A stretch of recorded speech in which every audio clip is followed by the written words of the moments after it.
Welcome back, everybody. I have a really cool brushless truck to review today. This is a 110 scale, four-wheel drive brushless truck from ZD Racing. This is a 9106, which is the brushless version of this truck. I think ZD Racing is made by Thunder Tiger. It's a really good brand. But what I'm really shocked by is the price of this thing.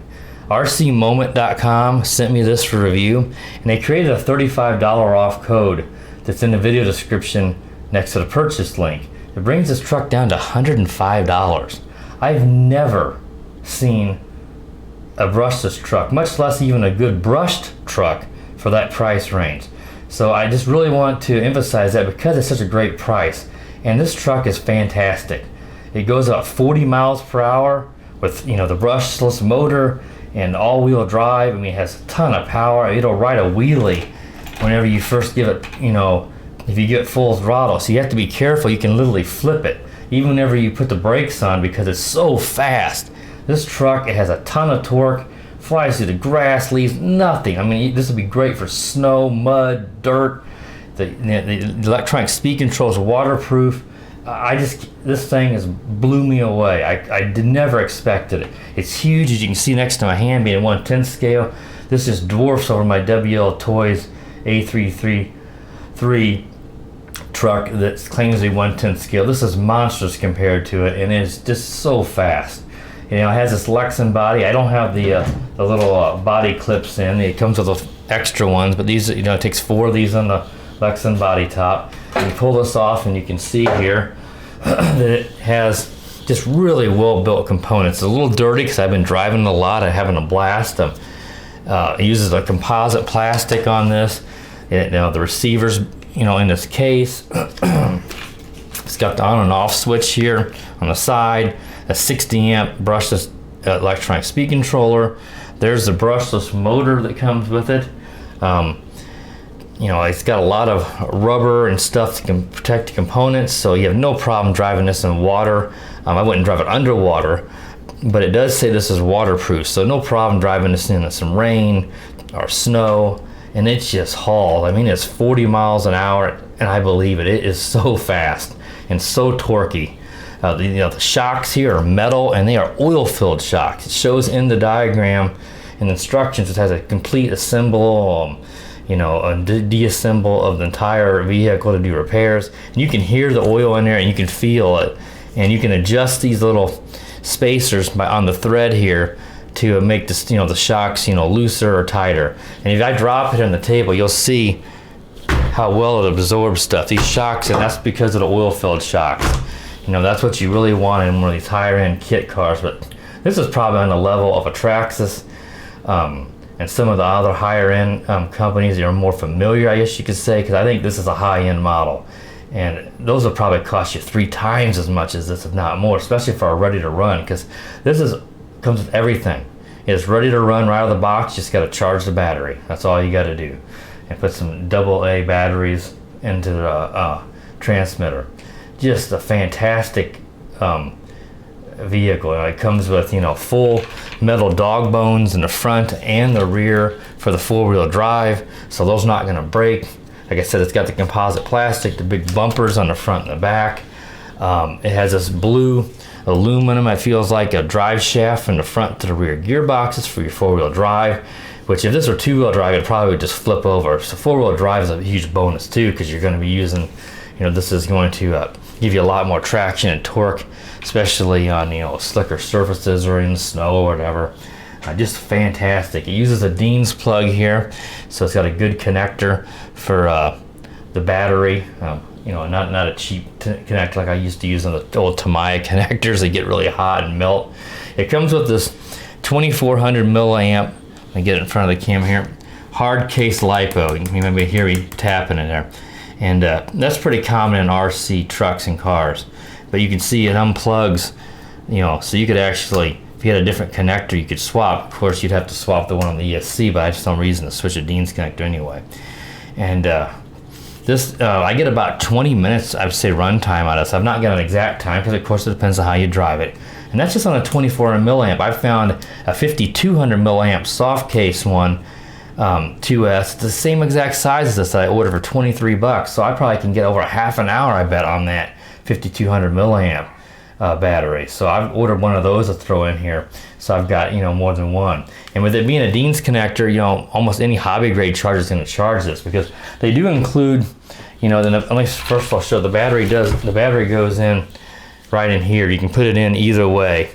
Let me tilt the body over because it's such a big vehicle. It goes in here, and then there's a bracket that uses two of the body clips that goes on here, and you put one pin on each side to secure the battery in place. I'm not going to go and demonstrate that now. It's pretty self-explanatory. But that's where the battery goes. And like I said, as long as you measure it up, you can find plenty of aftermarket batteries with Dean's plug to put into this. The charger that comes with it is this wall charger here. It's not a bad charger. It's the IMAX RC. It charges a 2 and a 3S. Now I can't find any information if this would work on a 3S. It would be really cool if it did, but until I can find information, I'm not going to try to plug a 3S in and fry the ESC or something. But if it did, this thing would probably go 60 miles an hour. I mean, it would just be nuts. But if it did, that certainly would be really cool. But you can charge a 2S. You see the number, you know, I imagine this is just made for, you know, various uses.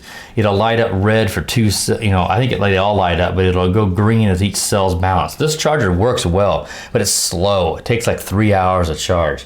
You could probably charge this. I just got a Dean's connector in for my hobby grade charger, which for some reason didn't come with one. I've not charged the battery yet because I've got it fully charged off this. I would suspect you could probably charge that, you know, in less than an hour. I don't see any reason why, especially the stock battery. So you can get a plenty, you know, much quicker charge time on hobby grade and take it out and run it. Let's go ahead and look at the transmitter. It comes with a nice transmitter. It's pretty well made. It's got the foam grip, which I'm a big fan of because your hands won't slip on it. The on and off switch is here in the back. See it blinking now, lit up. This is something about three channel. I don't see that it does anything. The instruction doesn't mention it on here on top. The antenna is adjustable if you want to get a different angle. Of course, it's 2.4 gigahertz. Takes 4 AA batteries in the bottom here. It's got a steering trim on the right and the throttle trim if you need to adjust that. Of course, you usually need to adjust the steering a little bit, especially as fast as it goes. You know, it's easy to steer and to get a little out of whack. You know, especially if you flipped it a few times, but not much, just a little bit, so you can do some fine tuning. And this one right here is a like a steering limiter. So you can limit how much the wheels turn. So if you're worried about doing a sharp turn and flipping over, you can make it to where the wheels won't turn as far, the turning radius won't be as tight, and it won't flip over as easy. Now it'd be nice probably if they included a throttle limiter, because some people may not want to go 40 miles an hour, but of course, you know, you just don't give it as much gas. But if you want to give it to a young kid to drive, it'll creep along if you barely push it, and that would have probably been nice. And I believe these switches are just servo reversing switches, which is just all hobby grade type stuff, because they included, you know, some extra accessories in here. Not much, like a spare antenna. This is like a servo, like loop back wire thing just to put in. I think if you wanted to switch out some stuff and you want to plug this in, you know, I've seen this kind of stuff before. It comes with some zip ties, some 3M pads, and these little spacers here are some sort. I'm not exactly sure what that is. So I think that pretty much covers it all. This thing is amazing, so I highly recommend this thing, especially at the price point. It's just a really, really cool truck, and I'm driving it constantly, so highly recommended. So let's go ahead and we'll move along to the drive review now. All right, back with the drive review of the ZD Racing 9106 brushless 1/10 scale four-wheel drive monster truck. This thing is awesome. I absolutely love it. It's a little wet out here today, a little foggy.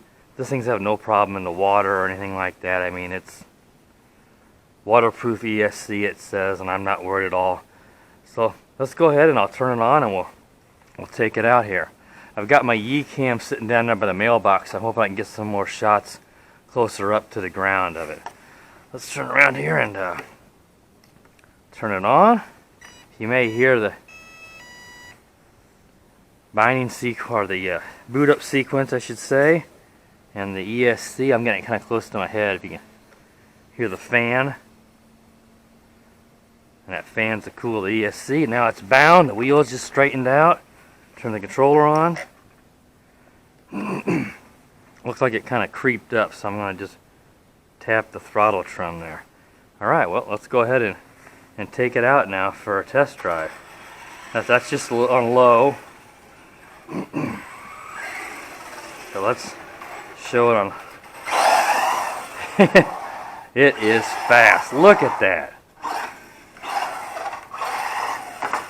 And that's what it does when it peels out sometimes. It is so fast.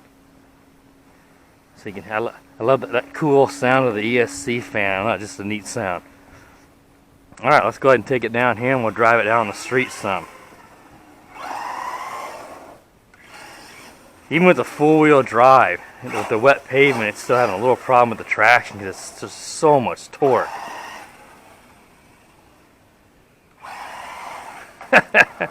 Oh my goodness, it is an absolute blast to drive. But this is the first time that I've driven it on wet pavement, so it is having a little bit of trouble with traction. Of course, you buy aftermarket tires if you wanted to buy spiked ones for the dirt, or if you wanted to buy some ones that are a little bit more like a tread on a car or something, to be able to drive it.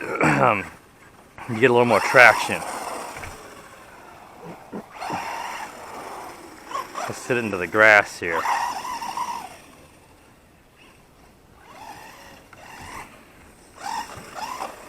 My kids are peeping out the door there, so I hope they don't come out here and disrupt this review too much. I said sometimes if you slam the brakes on going full speed, it will actually almost somersault on you because it's just going so fast. I've had it up on two wheels quite a few times. So it's a little easier on dry pavement. It's not going to spin around so much. But in the grass here, that's not going to be a problem. I got to just kind of ease onto the brake, because I say you don't want to slam the brake on with this because it's just so fast. There's a chance later this week here to get a little bit of snow. I'm hoping at least. So I'm going to make sure you stay tuned, because if I do get some snow, I'm going to get this out in the snow, because it should be an absolute blast to drive this in the snow.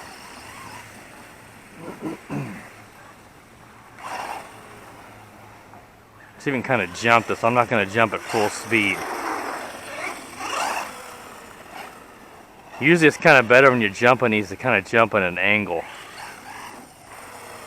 You jump straight on, even though the suspension's excellent, you still could flip it just because it's so fast. Now I'm getting about 20 minutes runtime, I'd say. I'd not really timed it too closely. But it really, I'm surprised at how long it runs. There you can see it started to it almost needs a wheelie bar. On dry pavement though, when it has more traction, that's whenever you floor it, it will do a wheelie on you sometimes.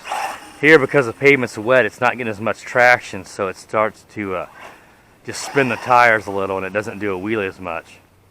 It's starting to sprinkle a little bit here, so I'm going to back up so I don't get my action camera dirty or wet. Got my E camera in its waterproof case, so it'll be fine. Oh, and of course I flip it. So it's just because it's so wet out here. I don't flip it this much. And that's just because it's so fast and so much torque.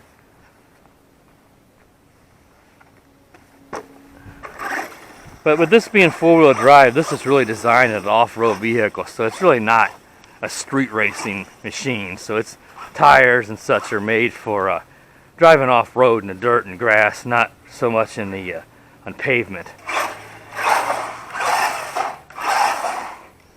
So if you're going to drive it on the road, especially if it's wet, I wouldn't advise driving full speed and you'll be fine. That's not even full speed there. I said it's rated at around 40 miles an hour. I'll see if I can see. It's wanting to peel out. It's just so fast on that wet pavement.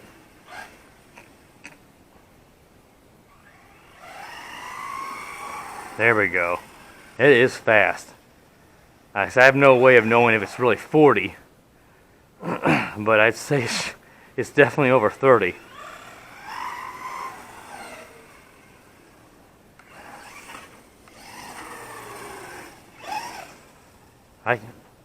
I said I've been in the RC trucks and cars for over 30 years. There's a wheelie. Just so much torque, even with four-wheel drive. And of course, we didn't have brushless motors back then. And it's just mind-boggling. I mean, this is what you'd expect back in the day. You'd have to get a nitro, which were a real pain to run. They didn't start well. They were hard to get to run. Not as good as the ones now, but man, these brushless motors are just a game changer. I don't see advantage of having a nitro really when you can use one of these with a lipo. Hoping we're getting some decent footage there from the Yicam. I got it up a little higher this time, not so close to the ground, so we'll see how the footage turns out. I said if we get some snow, if I get some snow later this week, I will get this back out in the snow. Have you skipped ahead from the table review? You know, I was really stressing the price on this because it is so cheap.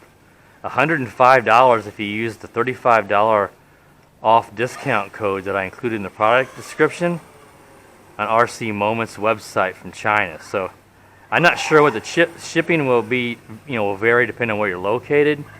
I don't think it was free, but I know that coupon code at least eliminated the shipping costs. So, but if you just take it off the list price, you're looking at $105. I mean, that's just crazy for a brushless four-wheel drive, 1/10 scale, 40-mile-per-hour truck. I've not seen anything even close to that price for a brushless. Most of the time, these will cost like $300 for one this size.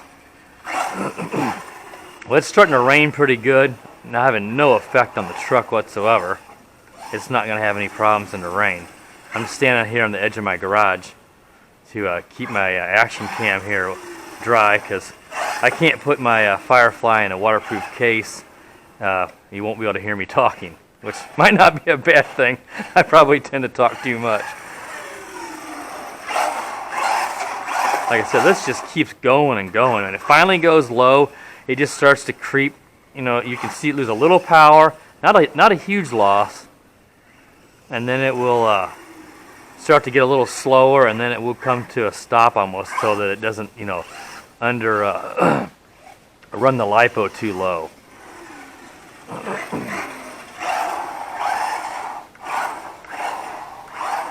So if you're looking to get into the brushless trucks, or you just want a really good brushless truck to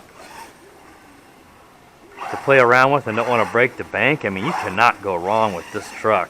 Especially the build quality and the oil-filled shocks, all the metal parts, aluminum drive shaft, and it's just, I really can't find anything negative to say about this truck. Maybe if they'd included a throttle limiter so a younger kid or someone could drive it and not be able to floor at full speed. I mean, that's the only thing I can think of.